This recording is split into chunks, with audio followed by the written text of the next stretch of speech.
भाषार्थ जो राक्षस मानव के मांस से स्वयं तृप्त करता है, जो घोड़े आदि पशुओं के मांस का संग्रह करता है और जो अवध्य गाय का दूध लेता है, हे अग्नि तू ऐसे उन राक्षसों के मस्तकों को अपने तेजस्वी शस्त्र से काट डाल।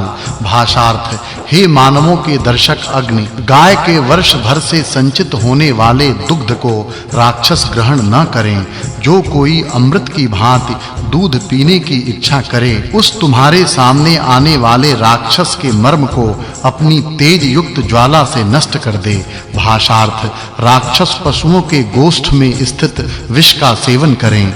अदिति देव माता के संतोष के लिए ये राक्षस तेरे शस्त्रों से काटे जाएं। सविता देव इन राक्षसों को हिंस पशुओं को दें और औषधियों का खाने योग्य अंश ही इन्हें प्राप्त न हो, अर्थात इनको अन्न ही न मिले। भाषार्थ हे अग्नि तू चिरकाल से ही राक्षसों को नष्ट करता है। तुझे युद्धों में राक्षस लोग न जीत सकें। अनंतर मांस भक्षक इन राक्षसों को जड़ से अनुक्रम से जला दो। तेरे दिव्य आयुधों से वे ना छूटें। भाषार्थ हे अग्नि तू हमारी दक्षिण, उत्तर एवं तू पश्चिम और पूर्व से रक्षा कर। तेरी वे अतिशय तप्त, अविनाशी एवं तेजस्वी ज्वालाएं पापी राक्षसों को जल्द दग्ध करें। भाषार्थ हे प्रदीप्त अग्नि तू क्रांतदर्शी है, इसलिए अपने अवलोकन कौशल से पश्चिम, पूर्व, दक्षिण एवं उत्तर से हमारी सब प्रकार से रक्षा कर। हे मित्र तू अजर है, मैं तेरा मित्र हूँ, मैं तेरी कृपा से चिरंजीवी हो जाऊं। ऐसे कर, अमर तू है, मरण धर्मशील हमें दीर्घजीवी कर। भाषार्थ हे अग्नि हे बलशाली तू सबका पालक, बुद्धिमान, धैर्यशाली, नित्यश, प्रजा पीड़क, राक्षसों को नष्ट करने वाले, तेरा हम नित्य राक्षसों को नष्ट करने के लिए ध्यान करते हैं। भाषार्थ हे अग्नि तू भंजक कार्य करने वाले राक्षसों को व्यापक तीक्ष्ण तेज से भस्म कर, तप्त हुए रिष्ट अस्त्रों से भी नाश कर। भाषार्थ हे अग्नि तू इन राक्षसों के जोड़े को जो कहां क्या है इस बात को कहते हुए, देखते हुए भ्रमण करने वाले को जला दो। हे ज्ञानवान अग्नि अहिंसक तुझको स्तोत्रों से मैं स्तवित करता हूँ, इसलिए तू जागृत सावधान रह।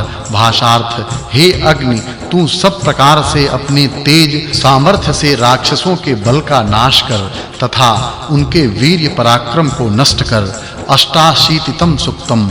भाषार्थ पीने योग्य, अविनाशी एवं देवों द्वारा सेवित, सोम रस युक्त हवि, सूर्य से प्राप्त तेज से युक्त तथा आकाश में व्याप्त ज्वालाओं से प्रज्वलित अग्नि में प्रदान किए हैं। उसी के सर्व पोषण, आविष्करण एवं धारण के लिए देव सुखकर अग्नि को अन्न से प्रसन्न करते हैं। भाषार्थ अंधकार से यह संपूर्ण संसार ग्रसित हो जाता है, तब वह उसमें आच्छादित हो जाता है।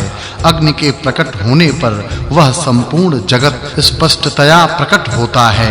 उस जगत के विलय करने वाले इस महान अग्नि के मित्र भाव में ही इंद्रादि देव, पृथ्वी, आकाश और जल, अंतरिक्ष एवं औषधियां रमण करते हैं, आनंदित होते हैं। भाषार्थ यज्ञार्ह देवों ने सचमुच ही मुझे प्रेरित किया है, इसलिए मैं उस अविनाशी महान अग्नि की स्तुति करता हूँ, जो अग्नि अपने तेज से पृथ्वी और इस स्वर्ग लोक को तथा द्यावा पृथ्वी एवं अंतरिक्ष को विस्तृत करता है।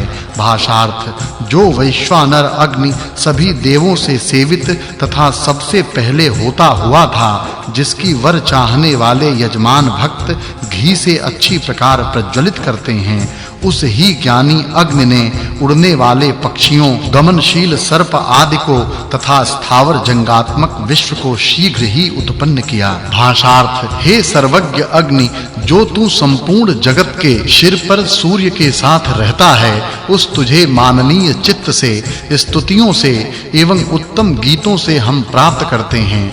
वह तू आकाश एवं पृथ्वी को पूरा करने वाला और यज्ञार्ह है।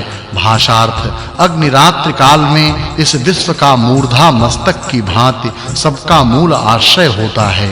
अनंतर प्रातः काल में उदय होने वाला सूर्य होता है। यज्ञ करने वाले देवों की प्रज्ञा ही इसको ज्ञानी मानती है और वह सूर्य सब कुछ जानने वाला होकर अत्यंत त्वरा से अंतरिक्ष में संचार करने लगता है। भाषार्थ जो अग्नि अपने महत्व से सर्वदर्शनीय प्रज्वलित द्युलोक में स्थित विशेष रूप से तेजस्वी होकर शोभित होता है, उस अग्नि के शरीर रक्षक सभी देवों ने सूक्त पाठ करते हुए अन्न की आहुति प्रदान की। भाषार्थ प्रथम द्यावा पृथ्वी आदि सूक्तों का मन से निरूपण करते हैं और बाद में मंथन से अग्नि को उत्पन्न करते हैं और इसके बाद देव हवि अन्न को उत्पन्न करते हैं। वह अग्नि देवों को यज्ञार्ह होता है तथा वह शरीर रक्षक ही है। उसको द्युलोक पृथ्वी एवं अंतरिक्ष जानते हैं। भाषार्थ जिस अग्नि को देवों ने उत्पन्न किया, जिस उत्पन्न अग्नि में संपूर्ण जगत लोक सर्वमेध नामक यज्ञ में आहुति देते हैं, वह अग्नि अपनी ज्वाला से अंतरिक्ष द्युलोक एवं इस भूमि को सरलगामी होकर अपनी महिमा से ताप देने लगता है। भाषार्थ देवों ने अपने सामर्थ्य युक्त कार्यों से द्यावा पृथ्वी को पूरा करने वाले अग्नि को देवलोक में केवल स्तुति द्वारा ही सूर्य रूप में प्रकट किया।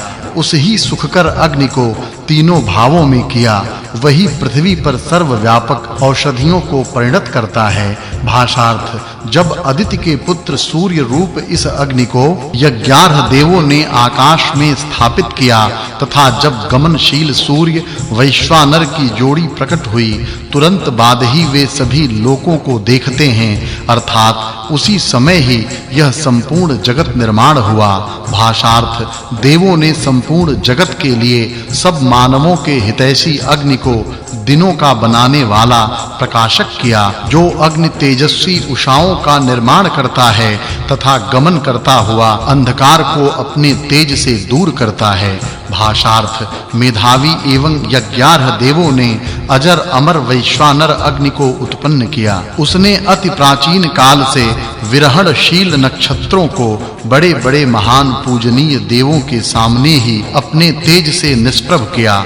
भाषार्थ सदैव दीप्त क्रांतदर्शी एवं जगत हितैषी अग्नि की मंत्रों से हम स्तुति करते हैं, जो अपनी महिमा से द्यावा पृथ्वी का निर्माण करता है तथा नीचे से और जो ऊपर से भी तपता है, प्रकाशता है। भाषार्थ पितरों, देवों एवं मानवों के दो मार्गों देवयान एवं पितृयान को मैंने सुना है। जो कोई पिता माता के बीच जन्म हुआ है, अर्थात वह विश्व द्यावा पृथ्वी में अंतर्भूत हुआ है, यह अग्नि से संस्कृत विश्व देवलोक एवं पितृलोक को जाते हुए उन दोनों देवयान तथा पितृयान मार्गों से ही जाता है।